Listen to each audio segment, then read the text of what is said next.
Ya. Tapi in terms of trophy, saya gagal. Dan saya sampaikan itu tahun 2013 ketika saya menulis buku, saya bilang bahwa saya adalah bagian dari generasi yang gagal. I have to say that. Namun pada akhirnya barometer dari setiap orang itu berbeda. Ya. Jadi ketika orang menilai bahwa saya dianggap sebagai seorang atlet yang berhasil in term of achievement dan sebagainya, ya silakan saja.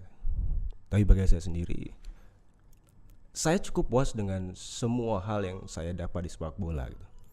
Tapi saya harus jujur bahwa ada hal-hal yang pada akhirnya saya harus katakan bahwa saya tidak bisa berhasil mendapatkannya gitu. Karena dari BP-nya sendiri atau dari pihak sepak bolanya yang tidak membuat BP merasa berhasil? Saya bilang tadi, ketika kita bicara mengenai gelar, maka itu tentu tidak bisa mengajarkan pribadi, tim. Betul.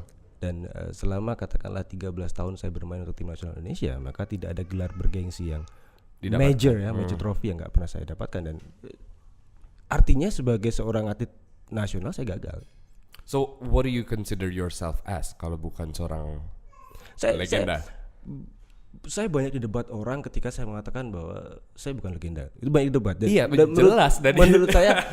Tapi sekali lagi saya katakan bahwa saya apresiasi siapapun karena setiap orang pasti mempunyai barometer masing-masing. Betul.